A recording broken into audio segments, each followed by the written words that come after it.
There's the positives that for me for this game is for sure anytime we play for a cause greater than us, I think that's huge. So we're using our platform, right, as women.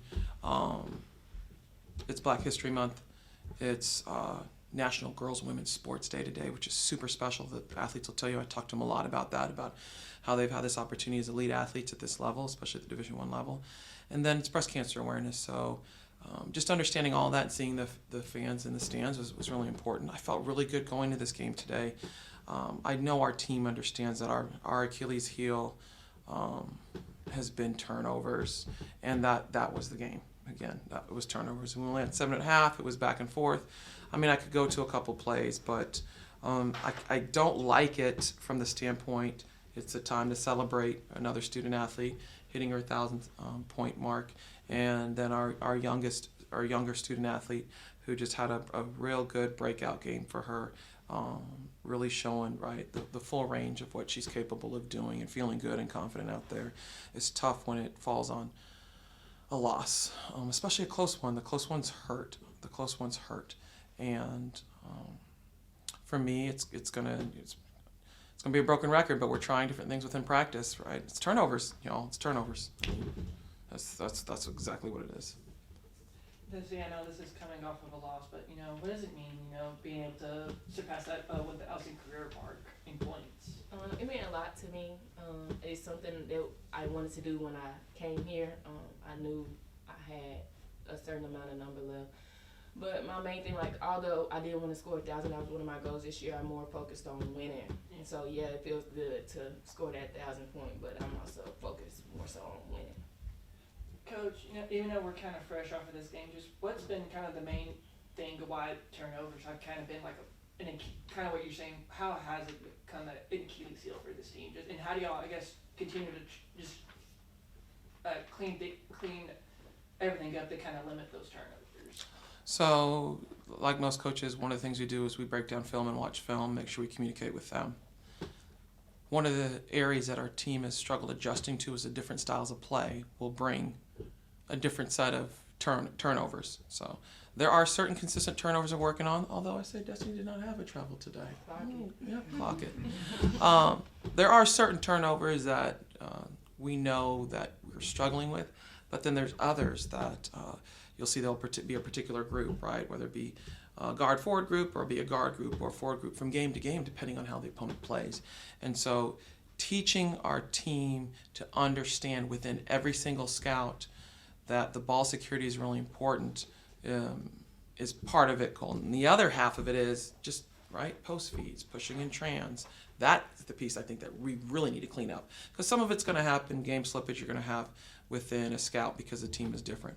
But it's those small things like, the travels that we talk about, bad feeds, bad post feeds into the post, not paying attention on doubles and those tie-ups, offensive charges. Those are all things that we have to continuously clean up. And honestly, after one of our few losses on the road, because we do a great job on the road, one thing Sanaya said was geez, y'all, we're turning over in practice. We got to, this isn't something that is new. We've got to get it cleaned up in practice. So, but those are some of the things that we're working on for sure, and they'll tell you. I mean, we got to turn over a rack. So. This means now, with turnovers being a major thing with this, with this game, just what does this team need to do to just clean up those turnovers? That way, y'all especially when you have these home wins, just turning them home losses into home wins. I think, like we said, it starts in practice. Mm-hmm. Maybe if we start cleaning it up in practice, we can transfer that to the game. But until we clean it up in practice, which we're doing the same thing that we're doing in the game in practice, until we clean it up in practice, I don't feel like we can move forward. I agree with Destiny. It really starts in practice, and it translates to the game. Coach, what are some positives y'all can take away from this game? Even I know there's a lot of, especially coming off a loss, but what are some positives you think y'all can take away from this? Well, Coastal's the top of the conference, right? So that's always going to be a positive. They ran the table in the preseason. They're really well balanced, as you can see, and they're pretty deep as a team as well. And so being able to play with them, have some exchanges as far as leads back and forth, those are the positives that you can take away. And truly a positive is that we recognize that our turnovers are really what's hurting us. And if we just, I keep saying, if we could turn it just half, get down half the turnovers, we'd be in a lot better position, regardless of all the other external factors. So to me, that is a positive, recognizing that and then making the change in practice, right? And not being complacent in practice where we're like, okay, it's a turnover. This practice is about, getting better, which it is. But in practice, we need to make some gains in practice as well. And so to me, that is a positive, seeing that we're playing with the top of the conference, especially now that we're in February. And, in some ways we need to hit a reset button because we're about to play a completely different opponent and Western Michigan, who's going to come in as part of the Sun Belt MAC Challenge. And I know that this program takes a lot of pride in right now. We've done a pretty good job in this challenge of being able to be ready to roll. So I don't know a lot about them outside of they've played pretty well within their conference. They're upper middle of the pack, and we're going to have to, and before I came down here, they were up on Akron at Akron. We're going to have to make sure that we pay attention to scout and find a way to win here at home. It was a really big night for Sanaya, just despite being just a true freshman, what does she mean, coming into the program and being able to have like a night like this one? I think everybody's going to rally around Sanaya because we know that she's capable of what folks saw tonight. I think the other piece that I've been really proud about Sanaya is her growth, her coaching growth. And that happened about 3 weeks ago, where she doesn't complain. She has frustrations, but she gets back up. She's playing a lot tougher, mentally tougher, physically tougher. She sees the game. She's also a young player who doesn't mind speaking up to the upperclassmen if there's something that she sees or doesn't like. Or doesn't feel right. So really seeing her mature quickly, which is nice. Steiner, it was a really big night for you. Kind of what Coach is saying, how has everything started to click with you over these past 3 weeks, and how you've been able to translate that to a really big game tonight? What clicked for me was my teammates telling me how much they needed me, because I am a freshman and I am playing, so I just wanted to step up for them. I'm starting to get more comfortable on the court, so really, that's really what made me do what I did tonight. I just been more comfortable talking to my teammates, more comfortable seeing the floor, and as y'all prepare for Western Michigan, how do y'all, just regroup, try to refocus, and try to set this kind of home game losing streak y'all kind of been on this past week? Well, it's pretty easy because it's a brand new opponent we don't know a lot about, so I think they'll be eager to learn about this particular program as we watch film. But the other piece, for sure, I already know, especially with these two young women here, the turnover piece, I can definitely look towards their leadership as we go into practice and understanding as we watch film how important that is for us, because these games are just too close, as you say. And, again, it's tough for our home fans. It's really tough for our home fans. We are a completely different team on the road, and we find ways to win through adversity. And we need to bring a little bit of that toughness. We need to bring a little bit of that toughness to our home stands, then we flip it, and we're closer. Yeah. Listening to Sanaya, with all the success this team has on the road, how do y'all, try to take that and just kind of push it towards these home games, especially when y'all got Western Michigan at home? I think the main thing is we play tough on the road, so why can't we play tough here? I don't get it. We on the home floor doing everything, so we just need to play like we play on the road. We play with a chip on our shoulder, not trying to get embarrassed on someone else's court, take over, walking on their court. So we just need to have the mindset of we want to take over and defend our home court. I agree. I also feel like we get too comfortable at home. We play too comfortable. Like Destiny say, we don't have that chip on our shoulder, so we just need to bring that dog at home. Coach, there's so much stuff, with the, Cancer Awareness Week, we're now entering Black History Month, also Women's Sports Day. Just what does it mean, all these things are kind of crossing all at once? It's really fun. Today is really fun to me. One of the things I talk to these young women about is that they are elite. I believe that about high school student athletes that show up, right? They're training early in the morning, they're training late at night, and sometimes their counterparts aren't doing that. And then when you get to the collegiate level, you have an opportunity, and they're one percenters. I told them we're 1.4 at the Division I level in women's basketball. End up making it, and that it's also a privilege. As much as we're excited about the fact that you're elite level athlete, it's also a privilege at the same time, and being able to use our privilege and use our platform in a positive way. And what better way than to share awareness for cancer, as well as the young girls that are looking up to us in different ways. And there are young girls that are here right now that are celebrating these women that are excited. And they're celebrating, like I said earlier, they're celebrating women on the pitch, or celebrating women on the field, in the pool, on the track, right? And we see it. We're just coming off an Olympic year, so there's new, fresh, high-level Olympic athletes, as well as in your hometown local, whether it be high school or collegiate athletes, that young girls get to look up to.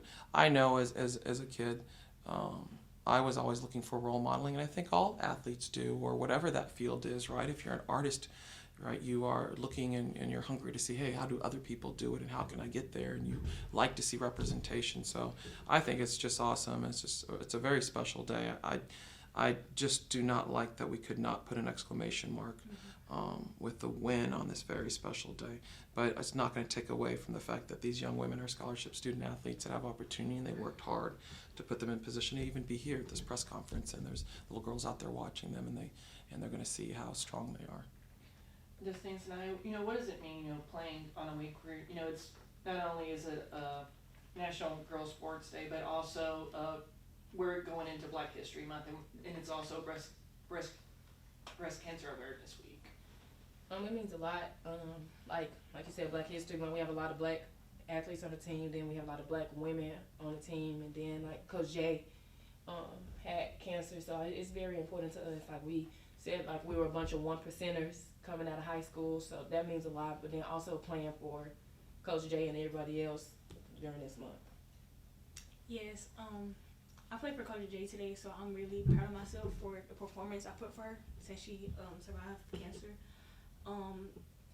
Like Coach Lee said, her bringing the attention that was like 1.4% of D1 female athletes. That it really clicked this morning when she told me. I was like, dang, like I'm really on 1%. So I just wanted to translate that on the court.